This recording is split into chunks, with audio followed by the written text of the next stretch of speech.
Bismillahirrahmanirrahim. Alhamdulillahi rabbil alamin.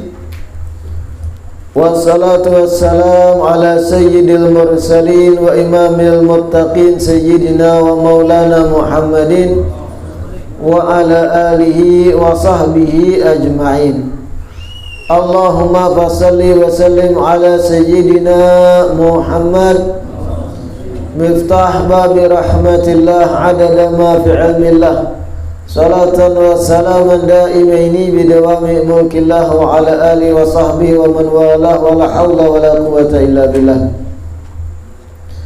Alhamdulillah, kembali dan selalu terhatur segala puji kehadirat Allah Subhanahu wa ta'ala yang memanjangkan umur kita seberataan, melimpahkan kesehatan, memberi keafiatan, sehingga kembali melanjutkan kegiatan majlis tiap ahad kita yang mudah-mudahan menjadi sebab termudahkannya urusan-urusan akhirat kita dan urusan-urusan dunia kita. Amin ya rabbal alamin.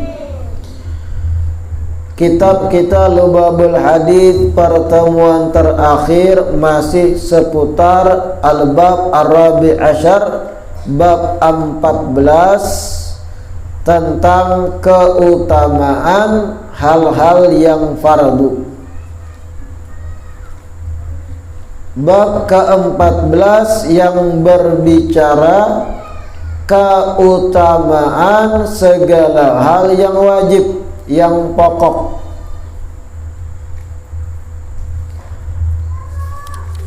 Di pertemuan terakhir kita sampai membaca hadits yang kelima.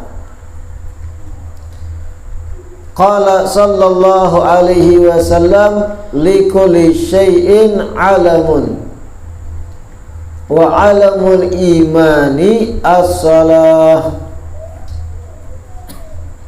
Segala sesuatu itu ada benderanya, ada cirinya, simbolnya. Dan simbol keimanan adalah sholat, sembahyang.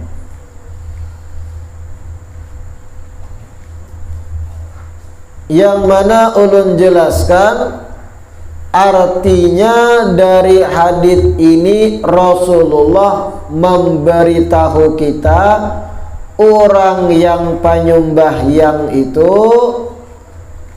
adalah tanda kuat inya orang yang beriman. Amun seseorang mengaku beriman, tetapi urusan sholat kada dijaga, maka belum sempurna bujur imannya.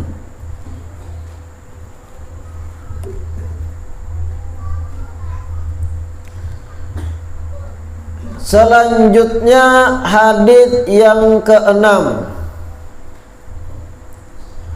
Qala sallallahu alaihi wasallam ittaqullaha fis salah, ittaqullaha fis salah, ittaqullaha fis salah, ittaqullaha fima malakat aymanukum, ittaqullaha fid dha'ifaini al-mar'atil armalati was-sabiyil yatim.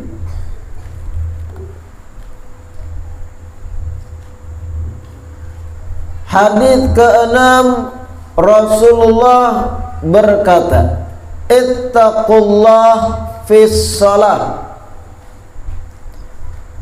bertakwalah kalian kepada Allah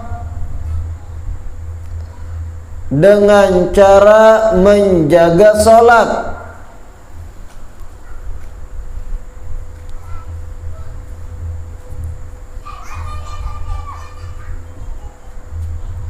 bertakwalah kalian pada Allah dengan menjaga salat. 3 kali diulangi Nabi. Ittaqullah fis shalah. Ittaqullah fis shalah. Ittaqullaha fis shalah. Bertakwalah kalian kepada Allah dengan menjaga sembahyang atau salat. 3 kali diulang Nabi. Setelah diulang 3 kali, Rasulullah melanjut, ittaqullah fima malakat aymanukum. Bertakwalah kalian kepada Allah dengan cara memperhatikan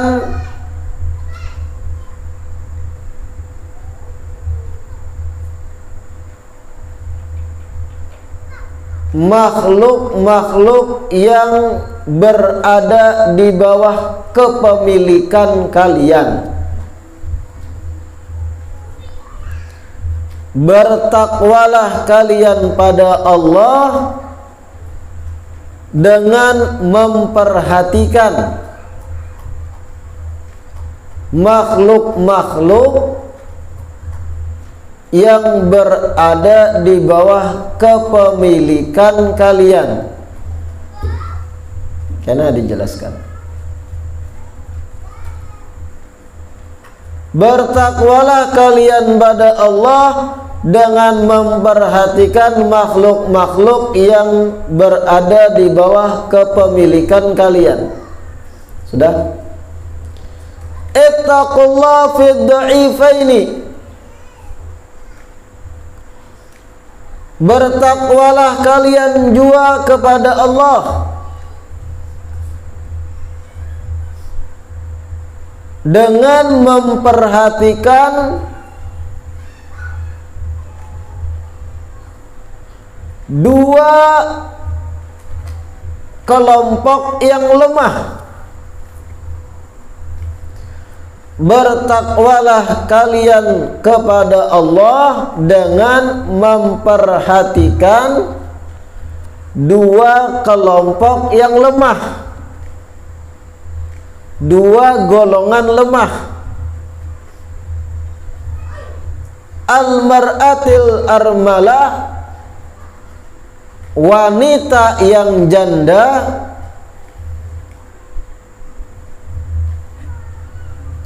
wasabiyil yatim, dan anak kecil yang yatim kadada abahnya.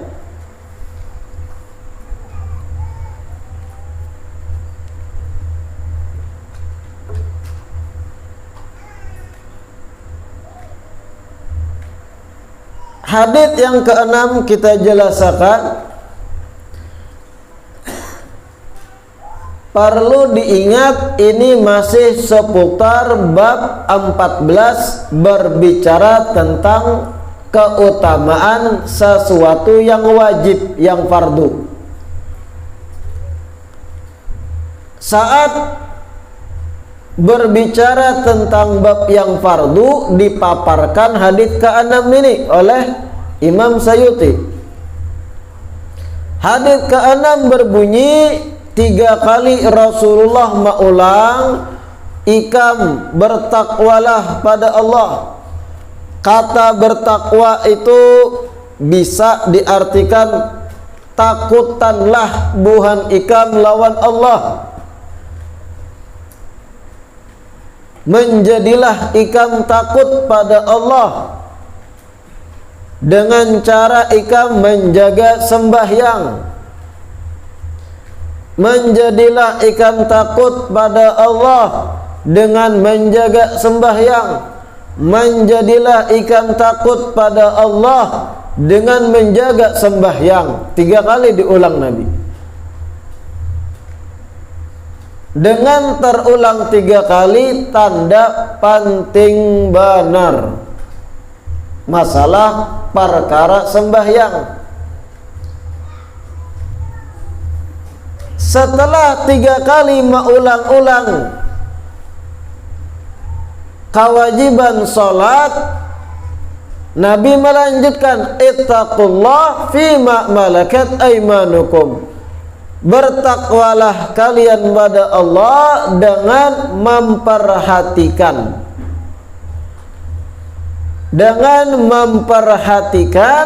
makhluk-makhluk yang di bawah kepemilikan kalian.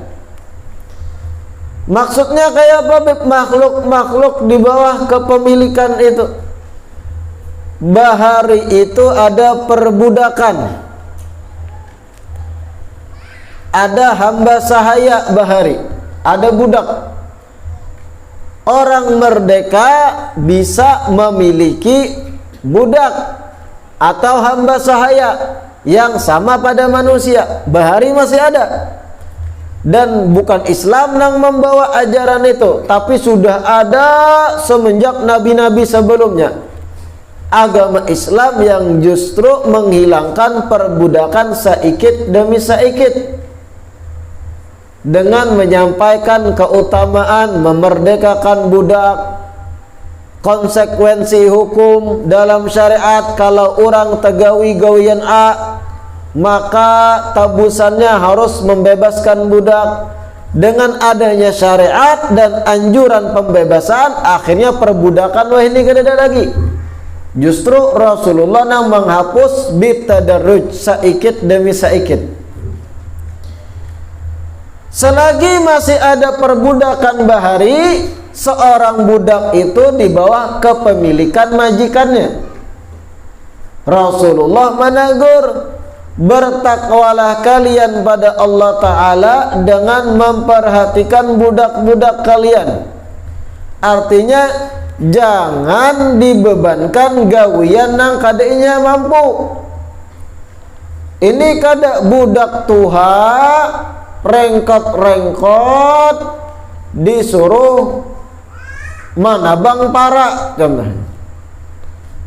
Budak kan ada nang anum, ada nang tuha, ada yang setengah anum setengah tuha. Kalau bisi budak tuha bahari, jangan dibebankan gawian nang inya kada mampu. Sudah rengkot-rengkot, kai-kai budaknya disuruh manabang halaban nang kandal. 2 hari siup kai. Nah ini maksud Nabi ketika ikam memiliki makhluk di bawah kepemilikan ikam, mencakup budak nih. Takutanlah ikam lawan Allah Ta'ala.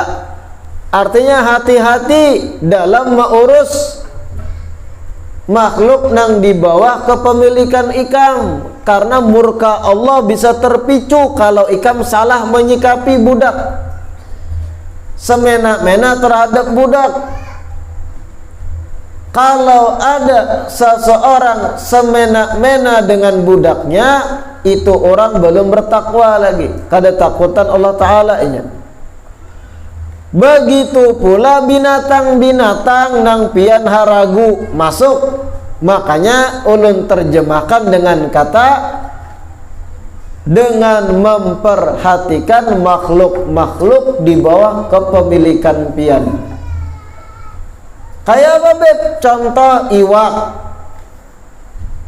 contoh kucing, contoh kuda, contoh unta, itik, kambing.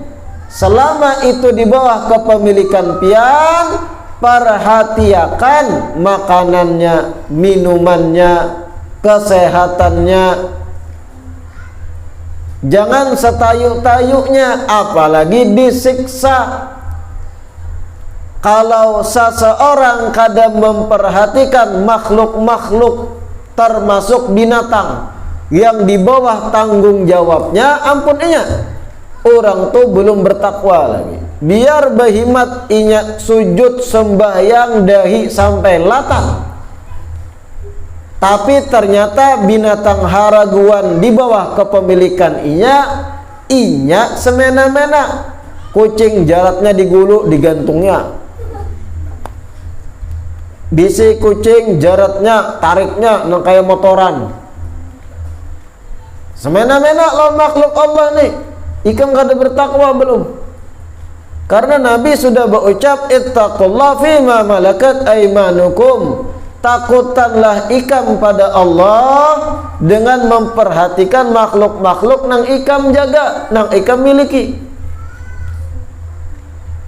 Sudah tahu bakal seminggu meninggalkan kampung, ayam dilihatakan dalam kurungan, bulik matinya. Maksud lo? Artinya kalau pian bujur bertakwa takutan lawan Allah Ta'ala, ketika pian hendak tulak ke kampung lain semingguan, ayam titipakan lawan tetangga. Jangan dikurung dalam kurungan, makan apanya. Kelaparan ayam tersiksa.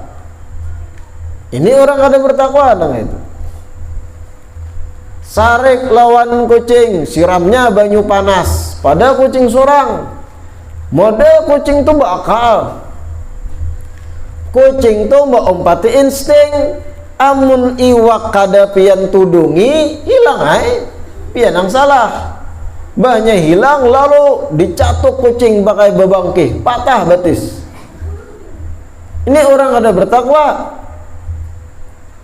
Sudah tahu kucing itu mengompati insting dan unsur hayawani, kada pakai akal, biar pian kuciaki tagur, jangan lagi cinglah, jangan lagi lah. Oh berarti paham? Kada pahamnya. Kita nang beakal tudungi iwak. Kita nang beakal jangan melihatkan iwak terbuka di atas meja. Amun sambar kucing, jangan sarik ke kucing, sarik pada pian seorang. Kenapa dilihatkan terbuka iwak? Jangan disiksa. Ada yang menyiksa kucing, dibuat dalam karung, diikat, timbai ke banyu. Na'udzubillah, ini orang kada bertakwa. Kayak itu juga iwak, manggadu iwak, bukan iwak nang diternak lah, pasti dimakani. Karena kalau kada dimakani mati rugi. Ini iwak yang contoh di akuarium nang di Harago tuh. Iwak-iwak apa nang nancak di akuarium tuh? Ada nang kelatau ya lah. Tahu kelatau kan? Nungkar kelatau di pasar, jadi milik pian sudah tuh. Nang bawa dah toples tembus pandang biasanya. Ada hiasan warna-warni dalamnya. Nungkar jadi milik pian, bawa ke rumah. Iwak kelatau tadi.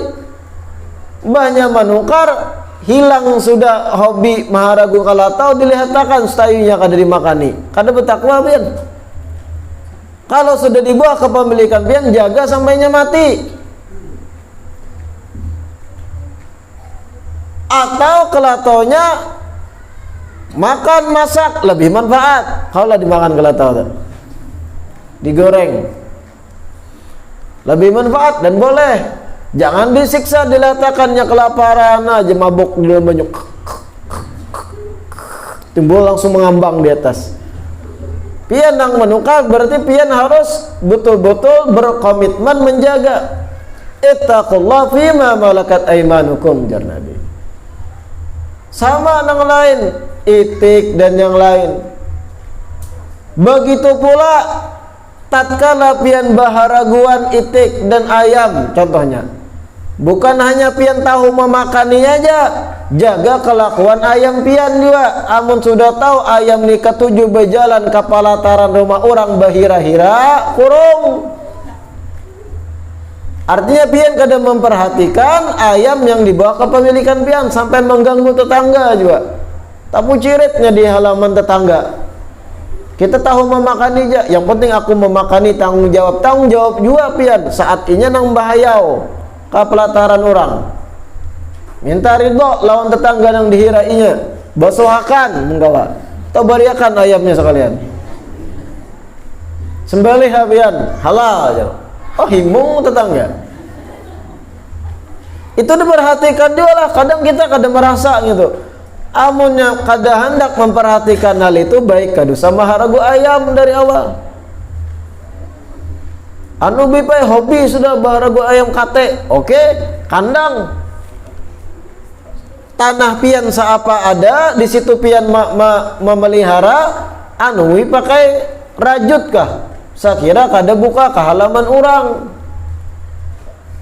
acil-acil bebasuh mopel halaman keramik kan, mencoronong mengkilat keramiknya, banyak sore hibak tai ayam mo, sakitlah hati acil tuh, sakit hati, hati-hati doa acil kadang mujarab, kusumpahi pun ayam jaja, mudahan miskin, haram miskin, karena terzolimi acil, doa orang zalim tuh mustajab.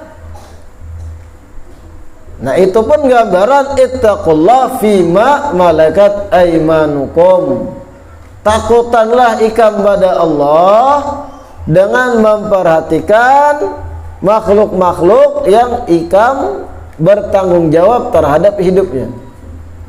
Budak-budak tadi, kada lagi bang tergambarkan budak wah ini. Makhluk tadi binatang, peliharaan bian. Nabi melanjutkan ittaqullah fid dha'ifaini.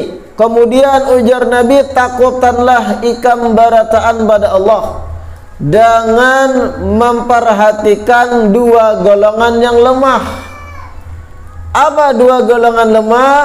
Al-mar'atul armalah, wanita yang janda,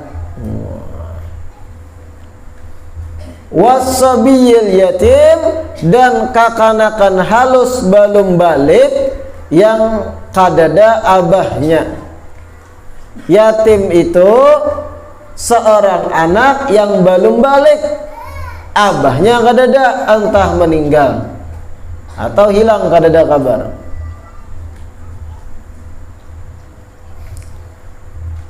Maksudnya kayak apa, Beb? Maksud Nabi, perhatikanlah janda dan anak yatim. Perhatikan kalau nasib mereka berdua ini lontang-lanting kada jelas makan yang alih, bantui. Jangan egois, mikirakan seorang aja, yang penting aku kawa makan, aku ibadah. Bahimat pian sujud, amun ada di kampung pian, apalagi parak rumah, anak yatim terlantar kada kawa makan, ibadah kita nol di sisi Allah. Ketakwaan kita belum sempurna. Nabi menyuruhkan ittaqullah fid dha'ifaini, bertakwalah ikam pada Allah dengan memperhatikan dua golongan lemah, janda yang perempuan yang sudah janda dan anak nang halus kada bisi kuitan belum balik. Kayak apa memperhatikan? Beri makan, beri bantuan.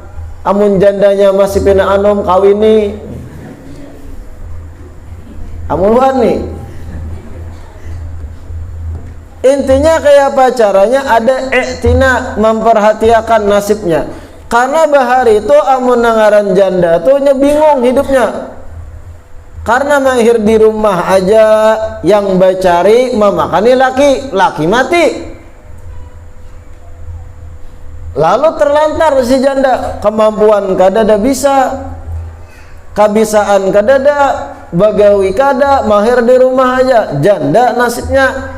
Perhatikan, kalau ikam mengaku bertakwa pada Allah, perhatikan nasib janda-janda nih. Santuni, lebih-lebih jandanya kalau tuha. Nini sudah. Apalagi kada beranakan bulang tuha, artinya kada dalam menggaduhi sidin. Itu peluang besar kita untuk dapat ridho Allah. Santuni, bantui tuh nah. Janda binian lah. Amun duda bang Beb, kada ada haditsnya sini duda. Duda tuh artinya lakian kawajanya begawi, kecuali tua renta pulang, banyak bantui. Tapi janda wah ini terkadang harat pada duda, tarat pada lakian begawi kan. Bahnya jadi janda lalu membuka warung. Fenomena zaman wah ini. Taharat pada lakian becari kadangnya. Nya modal senyum aja payuam spread 20.000.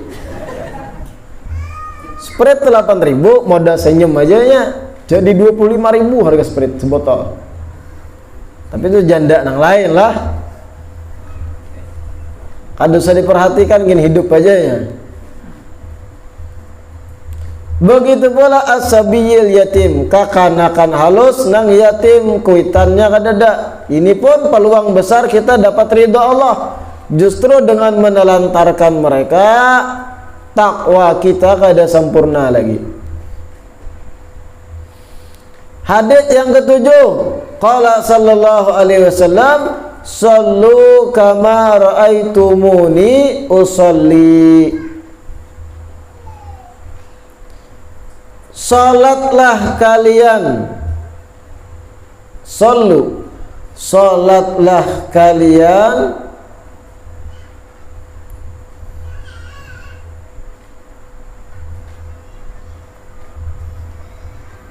sebagaimana kalian melihatku salat.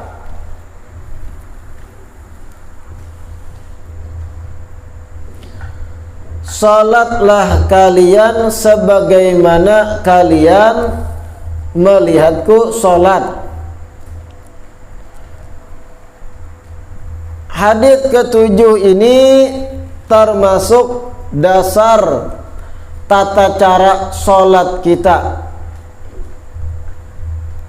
Nabi mengatakan, sebagaimana aku sembahyang kalian lihat dan dengar, maka gawi kayak itu juga, jangan mengolah cara sorang. Nabi ketika sholat membaca apa? Membaca Fatihah. Pakai terjemah kakak ada Fatihahnya, langsung bahasa Arab sebagaimana diturunkan. Artinya jangan maulah-ulah sembahyang bahasa Indonesia. Nabi sembahyang maghrib 3 rakaat, jangan biar anak menambahi jadi 3,5 rakaat, 4, 5, semakin banyak pasti semakin baik. Ya, kayak itu konsepnya. Karena ibadah itu tawakkufi, sesuai dengan yang dicontohkan Nabi untuk urusan jumlah rakaat dan cara sembahyangnya. Nah, itu yang dimaksud sallu kama raaitumuni usolli. Sembahyanglah kalian yang fardu khususnya sebagaimana aku sembahyang, ya Nabi. Zuhur 4 rakaat 4 kecuali qasar. Asar 4 rakaat 4 juga kecuali qasar. Qasar itu yang 4 jadi 2 tatkala pian musafir. Jarak kurang lebih 84 km di atas atau 82 sebagian. Boleh qasar. Nah, itu di fikih pernah kita baca waktu di masjid, masih ingatlah, ada harapan. Awas benar, udah 4 tahunan. Hadits ke-8, qala sallallahu alaihi wasallam, man taraka salata muta'ammidan faqad kafara jiharan.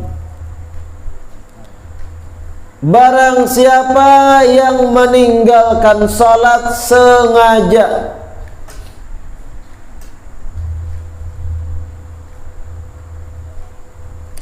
barang siapa yang sengaja atau barang siapa meninggalkan salat dengan sengaja,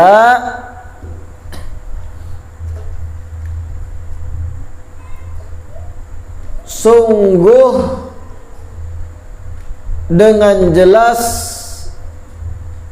ia telah kafir. Na'udzubillahi min dzalik.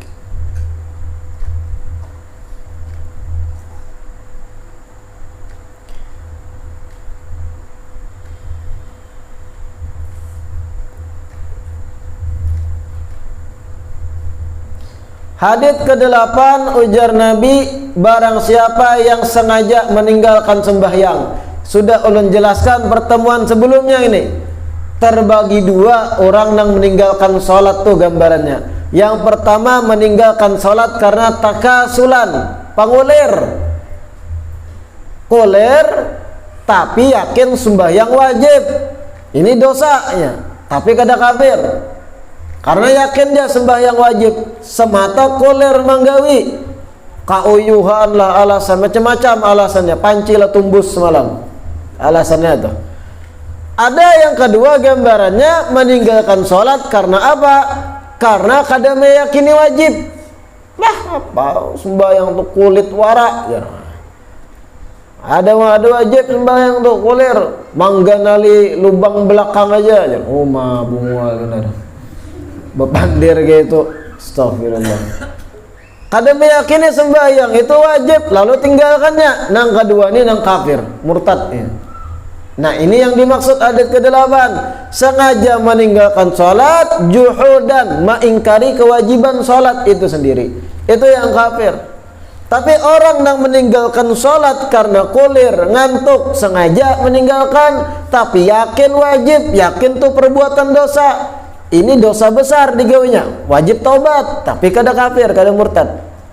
Jauh lebih baik daripada yang tadi, yang mengingkari dari awalnya sudah. Wah kada wajib sembahyang tuh kulit wara aja, nyaman muhanya wah. Kira-kira paham semalam tu lah. Antara kulir dan mengingkari jauh. Yang kulir ini dosa tapi beriman. Yang mengingkari dari awal kewajiban salat murtad. Ya, naudzubillah min dzalik. Yang ke-9 hadisnya. Qala sallallahu alaihi wasallam, as-salawatul khamsu kaffaratun lima bainahunna majtunibatil kabair wa jumu'atu ila jumu'ati kaffaratun lima bainahuma wa ziyadatu thalathatin ayyamin. Hadis ke-9 ujar Rasulullah, salat 5 waktu antar satu dan yang lain, salat 5 waktu antar satu dan yang lain,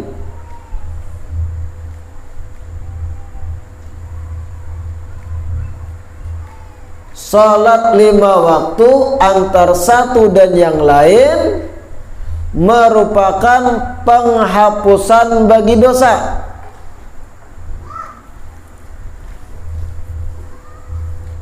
Merupakan penghapusan bagi dosa.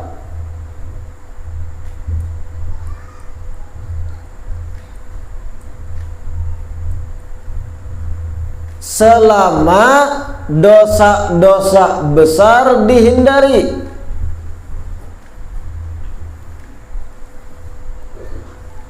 Selama dosa-dosa besar dihindari.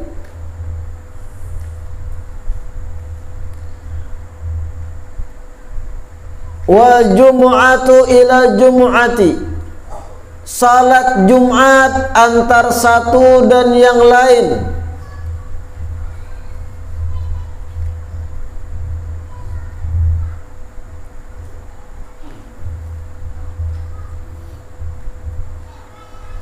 salat Jumat antar satu dan yang lain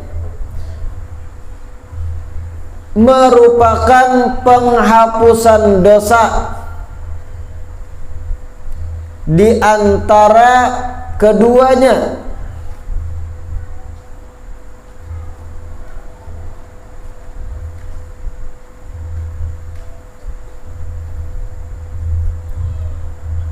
Dan ditambah 3 hari setelahnya.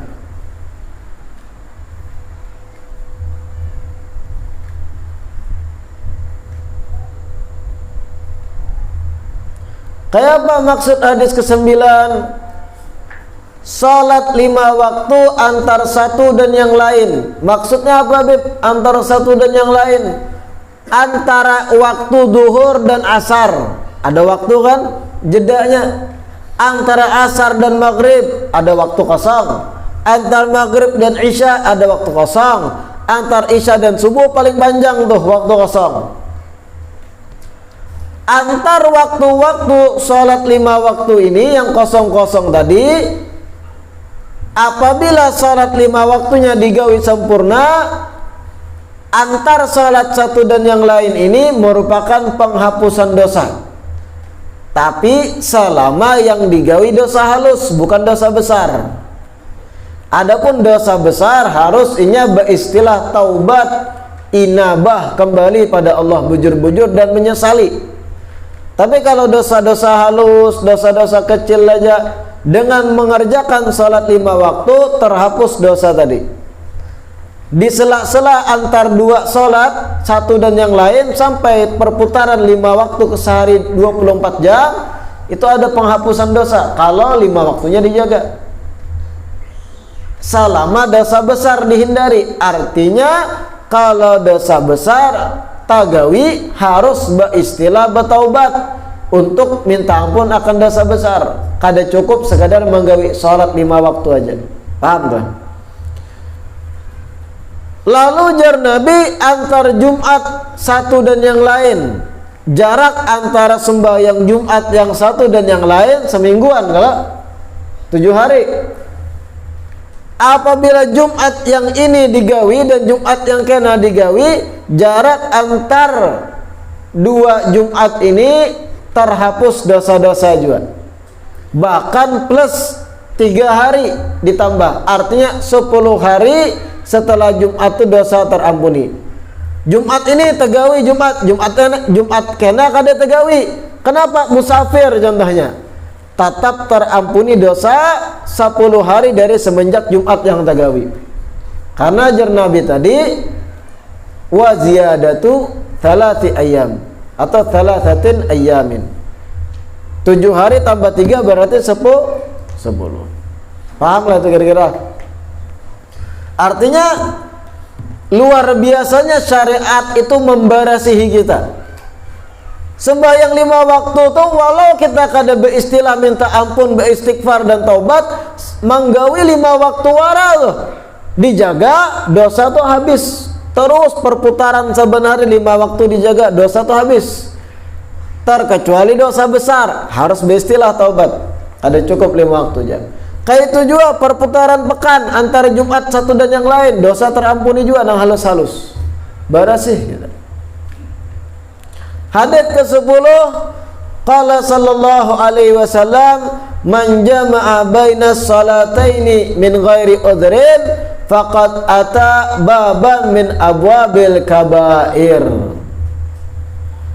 Barang siapa menggabung 2 salat tanpa sabab, udzur itu sabab. Barang siapa menggabung 2 salat tanpa sebab, maka inya telah mendatangi satu pintu, maka inya telah mendatangi satu pintu dari pintu-pintu dosa besar. Barang siapa menjamak 2 salat tanpa sebab, maka inya telah mendatangi pintu dari sekian banyak pintu dosa-dosa besar.